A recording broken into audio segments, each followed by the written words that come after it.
semuanya, selamat datang di podcast Sejarah Asli.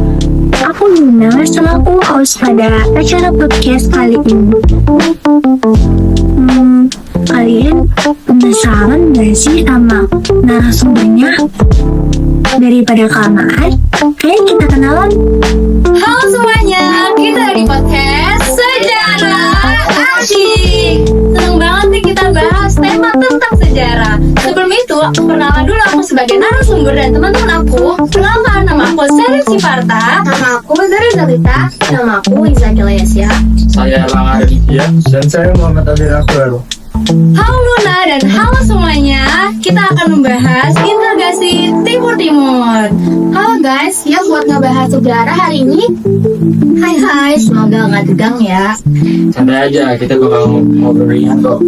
Halo semua, yuk langsung aja biar makin seru.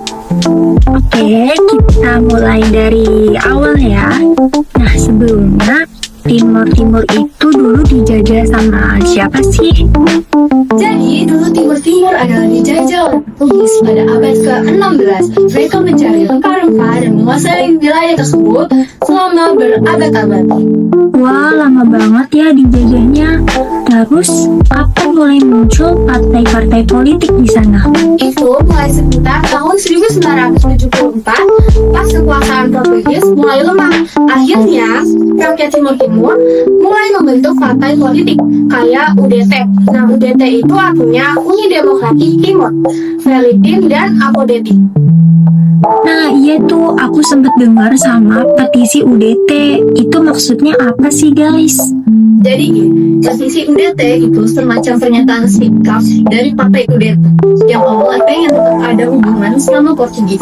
Tapi lama-lama muncul konflik antar partai, mulai sama privilege. Akhirnya terjadilah perang tentang saudara. Oh, jadi sempet kacau juga ya di sana. Nah, terus gimana akhirnya bisa bergabung ke Indonesia?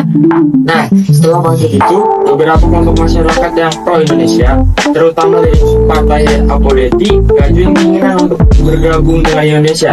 Akhirnya, tahun 1976, Timur-Timur resmi jadi provinsi ke-27 lewat keputusan DPRD setempat dan disahkan pemerintah Republik Indonesia. Wah, berarti udah resmi banget dong waktu itu. Terus pas udah bergabung ke Indonesia, apa aja yang dilakuin? Setelah integrasi, pemerintah Indonesia mulai membangun banyak di Timur-Timur, kayak jalan, sekolah, rumah sakit, dan fasilitas umum. Tujuannya biar fasilitas hidup masyarakat di sana bisa meningkat. Tapi jangan lupa, di situ masih ada pro dan kontra dari dunia internasional tentang keabsahan integrasi itu. Iya benar. Jadi banyak pandangan yang beda-beda ya tentang hal itu. Betul, dan walaupun sempat berkembang, akhirnya tahun 1999, masyarakat Timur-Timur masih buat pisah dari Indonesia lewat referendum dan disetujui oleh PBB. Wow, jadi panjang banget ya perjalanan sejarahnya. Jadi aku bisa nyimpulin. Jadi awalnya tuh Timur-Timur dijajah sama Portugis. Nah, terus muncul partai politik dan ada petisi UDT. Nah, terus ada proses integrasi sampai pembangunan setelah bergabung. Oke guys, jadi aku mau nanya, pelajaran apa yang bisa kalian ambil dari semua peristiwa ini? Menurut aku, kita belajar pentingnya menjaga persatuan dan saling menghargai perbedaan banyak. Iya, dan kita juga harus ngerti sejarah biar nggak salah paham soal masa lalu. Setuju, karena sejarah itu bukan cuma hafalan, tapi juga pelajaran buat masa depan. Integrasi dipicu oleh kekosongan dan konflik lokal pada tahun 1975. Integrasi berawal dari krisis setelah Portugal tiba-tiba pergi, dekolonisasi yang gagal, perang saudara meletus antara kelompok lokal yang ingin merdeka segera, Fretilin dan kelompok yang ingin bergabung dengan Indonesia Indonesia, APODETI atau UDT.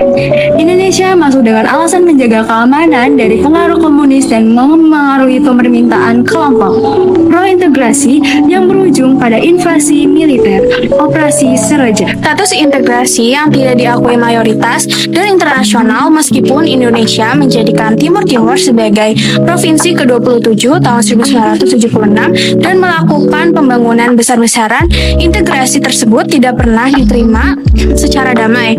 Perlawanan bersenjata terus berlangsung selama 28 tahun dan secara politik PBB serta sebagian besar negara dunia tidak mengakui kedaulatan Indonesia atas wilayah tersebut. Konflik pelanggaran HAM yang menjadi sorotan global masa integrasi diwarnai oleh konflik militer berkepanjangan dan laporan pelanggaran hak asasi manusia yang berat. Peristiwa-peristiwa ini membuat isu Timor Timur terus menjadi agenda panas di forum internasional dan meningkatkan tekanan diplomatik terhadap pemerintah Indonesia, terutama setelah tragedi seperti pemakaman Santa Cruz. Titik balik sejarah lewat jejak pendapat 1959, perubahan politik di Indonesia akhirnya pada masa reformasi Presiden B.J. Habibie membuka jalan bagi penyelesaian Indonesia, akhirnya mengizinkan dilaksanakannya referendum atau jejak pendapat yang difasilitasi PBB, memberikan pilihan kepada rakyat Timur Timur untuk menentukan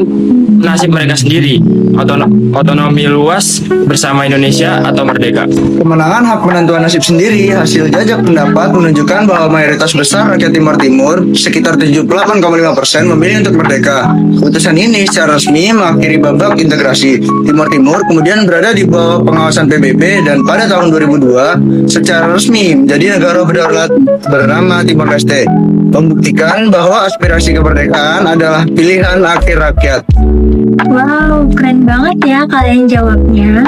Terima kasih ya buat Sherin, Zara, Iza, Abian, dan Radit yang udah mau sharing tentang sejarah Timur Timur. Terima kasih juga buat kalian semua yang udah mau dengerin podcast pada kali ini. Dadah!